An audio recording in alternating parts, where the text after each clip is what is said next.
Then you can see that these all are images of some irrigation methods. Then we will be discussing it in later slides. Then along with water, minerals and fertilizers are also absorbed. What do these plants do? Plants will absorb the whatever they need from the soil along with this water. So water is important. Then plants contain nearly 90% of water, and water is essential because germination of seeds does not take place under dry condition. What is meant by germination? You in our kitchen, you are all having some seeds. For example, moong dal or wheat or something like that. Then you can see that they are not producing seedlings. They are not growing, isn't it? Then how these seeds grow? Then take some water and put some gram seeds, that means moong dal, in that, and you can see that they will start to produce seedlings. That means water makes them produce seedlings. That is the process of germination.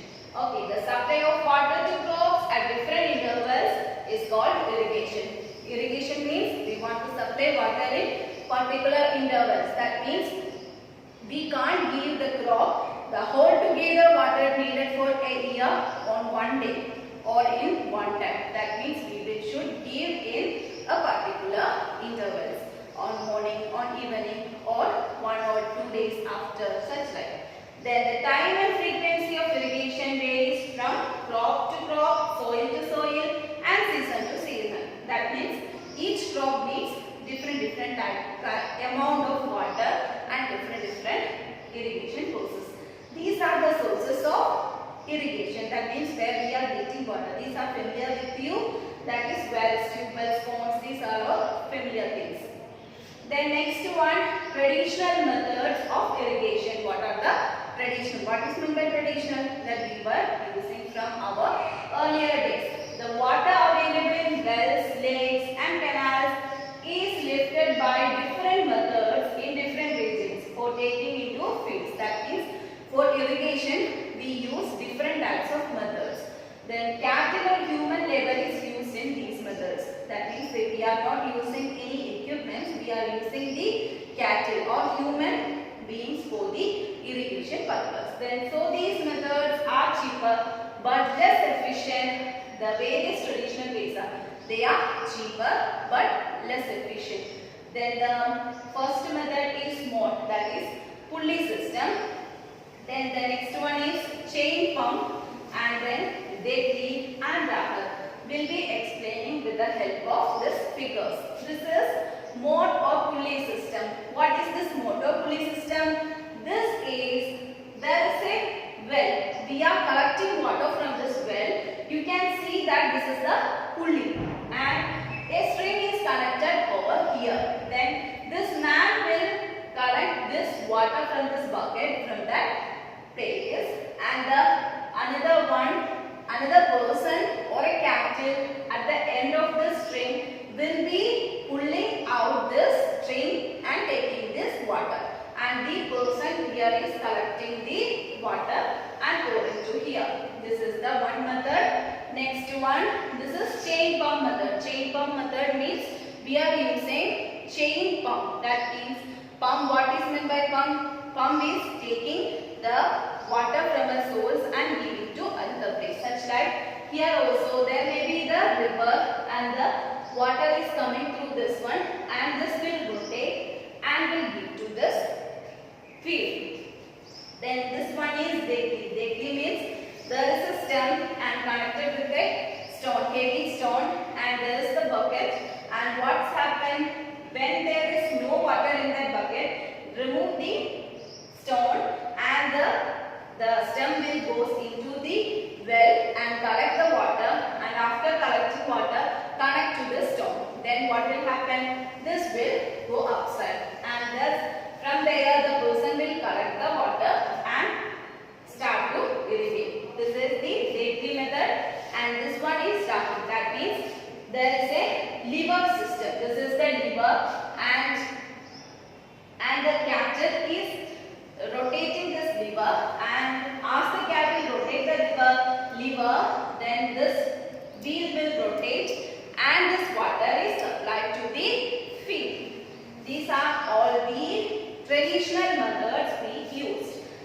here comes the modern methods. These all systems you may see in this times or you may be familiar with this. So the first one is sprinkler system. What is sprinkler system? This is a system is more useful on the uneven land. That means the land will be having step by step or mountain-like places or any other unevenness. Then this system is usable, and where water is not frequently available. Then the perpendicular pipes having rotating nozzles on the top are joined to the main pipeline at regular intervals. That means here you can see that there is a perpendicular pipeline and there is a sprinkler. This will rotate and spread the water. This is the sprinkler system. And when water is allowed to flow through the main pipe under pressure with the help of a pump. The next one is drip system. This system, the water falls drop by drop just as the position of the roots. That means we are providing the water droplet at the root itself. We are not providing all together the water. We are providing drop by drop of water and giving the water. So this is called drip system. And it is the best technique for watering fruit plants, gardens and trees. Water is not wasted at all. No water is wasted. It is a boon where availability of water is poor. Then here with the detailed figure of this one. You can see these are pipelines coming through the ocean and there are perpendicular pipelines up. And from that there are sprinkler system and they are rotating here and spreading the water for the whole area. Okay, then this is the drip system. Then drip system, you can see that this is the pipe. And this pipe here, it is having a small hole, and this small hole, the drop by drop of water is coming. And this is getting to the root. Then this is the arrangement shown. That is, for each plant, the pipe is there, and there they are having the drop of water. Then here comes the next portion, that is protection from weeds. Then that is in field, many other undesirable plants may grow. Naturally, along with the crop, these undesirable plants are called weeds. That means you can see that this is a lady's finger plant and it is the plant we need. And then you can see that there are small grasses nearby. Then these are actually weeds. We should remove these weeds. Removal of weeds is called weeding. And weeding is necessary since weeds compete with the crop plants for water, nutrients, space and light. That means they also will compete to get these all nutrients and all water and all these things. They will compete. And जो strength वाला होगा उसको ज़्यादा मिलेगा. If the weeds are more strength, then they will get the more water. So more water or fertilizer, so they will grow. Then, but we want the crop itself to grow more. So we are taking off these weeds. Thus they affect the growth of the crop. Tilling before sowing of the crops. In the earlier class we have studied preparation of soil.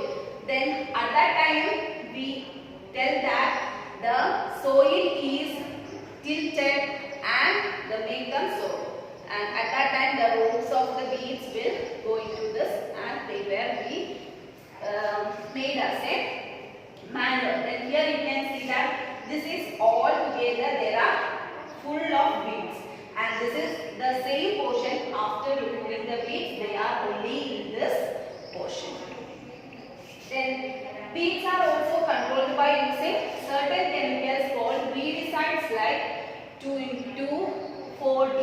These all things are weedicides. Weedicides means they are chemicals. We are spraying these chemicals and killing the weeds. The weedicides does not affect the crop. They will affect only the weeds and they will kill the weeds. These are sprayed in fields to kill the weeds. They do not